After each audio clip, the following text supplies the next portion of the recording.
Dharmasthala, mass secret burials, mass murder. जहां सिर्फ दुआओं की सदाएं गूंजनी चाहिए थी, वहां जलती हुई आग उठ रही थी। ऐसी आग जो लाशों को निगल जाती थी, बिना किसी अंतिम संस्कार के, बिना किसी पहचान के। कर्नाटक की एक छोटी सी जगह धर्मस्थल, जिसे लोग बेहद पाक और मुकद्दस मानते थे, उसी जमीन के नीचे छिपा था एक ऐसा राज जिसका एक ही गवाह था, एक सफाई कर्मी जो 20 सालों तक इंसानी जिस्मों को जलाता रहा, बिना कुछ पूछे।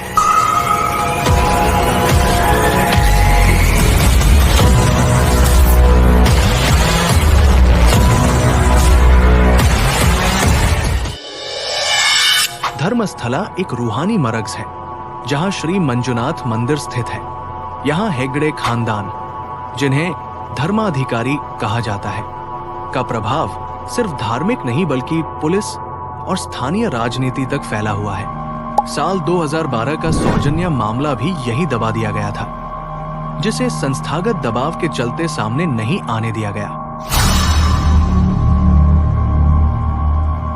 ये भयानक कहानी शुरू होती है 1990 के आसपास, जब एक आदमी, जिसका नाम मीडिया ने अभी तक नहीं खोला, एक सैनिटेशन वर्कर के तौर पर धर्मस्थला के मंदिर कैंपस में नौकरी करता है।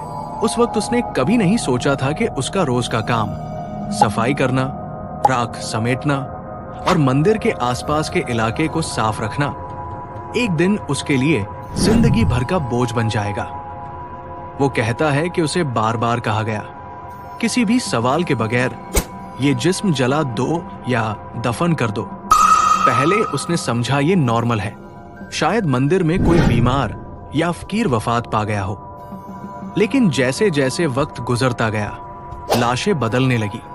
कुछ लाशें आधी जली होती थी, कुछ सिर्फ आधे कपड़ों में, कुछ के जिस्म पर जख्मों के निशान, और कुछ के साथ छोटी बच्चियों की चप्पल या ज्वेलरी के टुकड़े।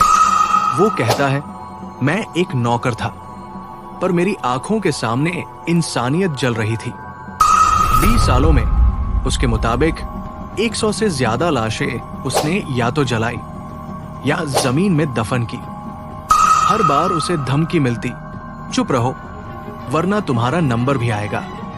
और फिर एक दिन वो टूट गया। 2025 में उसने डिसाइड किया, अब और नहीं। उसने अपने सारे सबूत, फोटो, लोकेशन डिटेल्स और लिखे हुए स्टेटमेंट्स लेकर कर्नाटक हाई कोर्ट का दरवाजा खटखटाया। उसने कोर्ट को कुछ प्रूफ्स दिए, जैसे 40 से ज्यादा ऐसे लोकेशंस के जीपीएस कोऑर्डिनेट्स जहां लाशें दफन या जलाई गई थी, तस्वीरें जिनमें आधी जली हड्डियां, कपड़ों के टुकड़े, मेल्टेड ज्वेलरी दिख रही थी। उसने कुछ केसेस का भी बयान किया, जैसे 2010 में स्कूल गर्ल का कत्ल, जिस्म पर बेल्टिंग और ज्यादती के निशान, एक 20 साल की लड़की का एसिड से चेहरा जला हुआ, बॉडी न्यूज़पेपर में लिपटी, डीजल से जलाई गई। उसने कहा, अगर इन लाशों को कब्रिस्तान मिलता तो उनकी रूहों को सुकून मिलता और मेरा गुनाह हल्का होता। कोर्ट ने तुरंत नोटिस लिया। पहली बार एक मंदिर के अंदर मास ग्रेव होने का सबूत किसी ने दिया था। एक ऐसी जगह जहां हर साल लाखों लोग अपनी मन्नत मांगने जाते हैं। वहां खामोशी से मौत की फैक्ट्री चल रही थी। हाई कोर्ट ने विटनेस को विटनेस प्रोटेक्शन एक्ट 2018 के तहत सिक्योरिटी दी और स्टेट गवर्नमेंट से डिटेल्ड जवाब मांगा। तो अब सवाल उठता है, ये विटनेस प्रोटेक्शन एक्ट 2018 आखिर है क्या? भारत में कई बार गवाहों पर दबाव डाला जाता है या उनकी जान को खतरा होता है, जिस वजह से वो कोर्ट में सच नहीं बोल पाते। इस समस्या को दूर करने के लिए विटनेस प्रोटेक्शन स्कीम 2018 बनाई गई। ये स्कीम सुप्रीम कोर्ट के डायरेक्शन पर मिनिस्ट्री ऑफ होम अफेयर्स ने दिसंबर 2018 में लागू की थी। इसका एम है गवाह की सुरक्षा, पहचान की रक्षा और उनको साइकोलॉजिकल सपोर्ट देना। ताकि वो बिना किसी डर के सच बोल सके। इसमें 3 लेवल की सुरक्षा होती है। सबसे ऊपर होता है लेवल 1 हाई रिस्क। ये उन गवाहों के लिए होता है जो किसी पावरफुल माफिया, पॉलिटिशियन या हाई प्रोफाइल केस के अगेंस्ट गवाही देने वाले होते हैं। ऐसे गवाहों को 24/7 पुलिस प्रोटेक्शन दी जाती है। उनका नाम, पहचान और डॉक्यूमेंट्स बदले जा सकते हैं। अक्सर उन्हें नए शहर में शिफ्ट कर दिया जाता है जहां उनका पास्ट किसी को मालूम न हो। इस लेवल पर विटनेस का एग्जिस्टेंस तक सीक्रेट बनाया जा सकता है। फिर आता है लेवल 2 मॉडरेट रिस्क। ये उनके लिए होता है जहां खतरा तो है लेकिन जानलेवा नहीं। ऐसे गवाहों को कोर्ट तक जाने के लिए पुलिस एस्कॉर्ट मिलता है।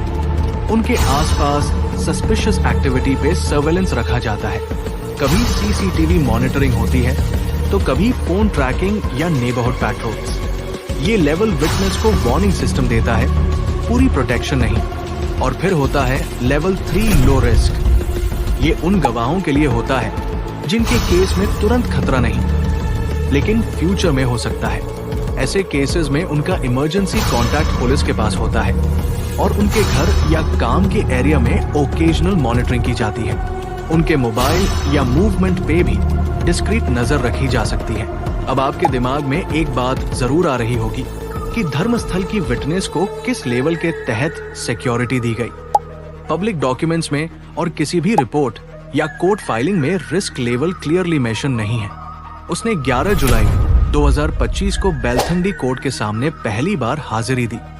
उसको बीएनएसएस के सेक्शन 183 के तहत कोर्ट में मास्क पहनकर बयान देने की इजाजत मिली। इस कानूनी सुरक्षा के बाद उसे विटनेस प्रोटेक्शन स्कीम के तहत पुलिस कवर भी दिया गया। रिपोर्ट्स ये हाईलाइट करती है कि उसे प्रोटेक्शन दी गई थी, लेकिन ये नहीं बताया गया कि उसका रिस्क क्लासिफिकेशन किस लेवल का था, हाई, मॉडरेट या लो, जैसे कि स्कीम में होता है।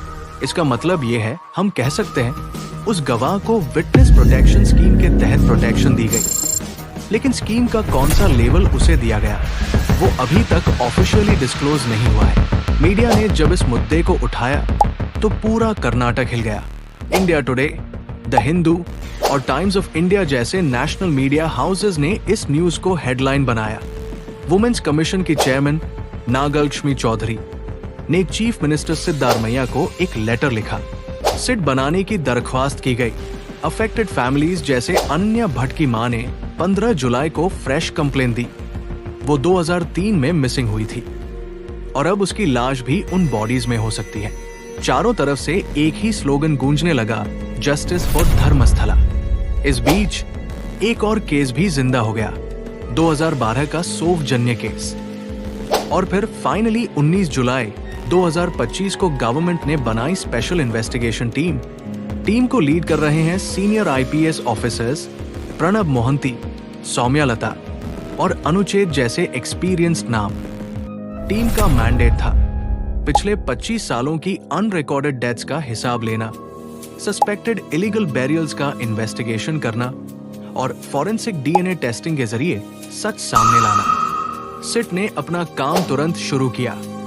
सबसे पहले उन्होंने उस विसल ब्लोअर का बयान ऑफिशियली रिकॉर्ड किया, जिसके पास अलेजिडली 15 सीक्रेट साइट्स के जीपीएस कोऑर्डिनेट्स थे।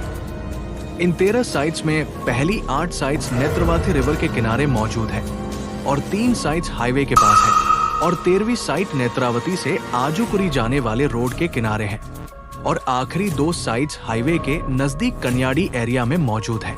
सिट ने 23 जुलाई से अपनी तैयारियां शुरू कर दी थी, जिसमें वेसल ब्लोअर का स्टेटमेंट लेना, जीपीएस पॉइंट्स को वेरीफाई करना और साइट्स की सैटेलाइट मैपिंग शामिल थी। लेकिन असली खुदाई यानी मिट्टी खोदना 29 जुलाई 2025 को शुरू हुआ। पहले दिन कुछ नहीं मिला, लेकिन तीसरे दिन साइट नंबर 6 पर मिट्टी खोदते वक्त कुछ इंसानी हड्डी जैसी चीजें मिली। एक्सकवेशन स्लो और केयरफुली किया गया। जब फॉरेंसिक टीम ने कंफर्म किया कि ये ह्यूमन बोन्स हैं, तो उनको तुरंत फॉरेंसिक साइंस लैबोरेटरी भेज दिया गया डीएनए टेस्टिंग के लिए। इनिशियल फॉरेंसिक ओपिनियन के मुताबिक ये एक अडल्ट मेल की हड्डियां हो सकती है। वहां एक जला हुआ पैन कार्ड भी मिला, जो एक मिसिंग आदमी से लिंक होता हुआ पाया गया। सिट ने इस डिस्कवरी के बाद एक्सकवेशन को एक्सपैंड किया और साइट नंबर 7, 8 और 9 पर भी खुदाई शुरू की। कुछ और लोकेशंस पर डिस्टर्बेंस दिखाई दी, लेकिन हैवी रेनफॉल की वजह से एक्सकवेशन टेम्पररीली डिले हो गया। लेकिन साइट्स को वाटरप्रूफ टार्प से कवर करके सिक्योर किया गया है। साथ ही सिट ने टेंपल अथॉरिटीज, लोकल तंजीमों और कुछ रिटायर्ड सिक्योरिटी ऑफिशियल्स को भी समन करना शुरू किया।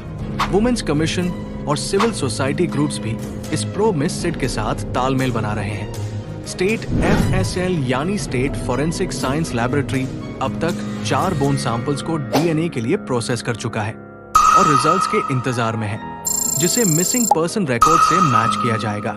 जिस जगह बॉडीज मिली वहां अब टेम्पररी फेंसिंग लगा दी गई है और 24/7 पुलिस सिक्योरिटी तैनात है ताकि एविडेंस टैंपर न हो।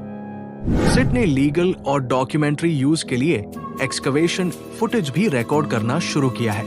अगले स्टेप्स में सिट का फोकस है बचे हुए GPS पॉइंट्स पर एक्सकवेशन DNA रिपोर्ट्स का comparison, existing missing person involvement of institutional bodies जैसे लोकल पुलिस, टेंपल ट्रस्ट और NGOs, एक्सहुमेशन और सस्पिशियस बेरियल्स जहां लीगल डॉक्यूमेंटेशन नहीं है, सिविल सोसाइटी और मेडिकल एक्सपर्ट्स के थ्रू थर्ड पार्टी ऑडिट। जब एक आवाज सच के लिए उठती है तो पूरा सिस्टम हिल जाता है। धर्मस्थला के इन मास बेरियल्स ने सिर्फ मिट्टी में दबाए गए जिस्म नहीं, बल्कि सालों पुराने राज भी बेपर्दा कर दिए हैं। सिट का काम अभी जारी है, जिसमें हर हड्डी, हर DNA रिपोर्ट, हर गवाही एक नया सच लिख रहा है।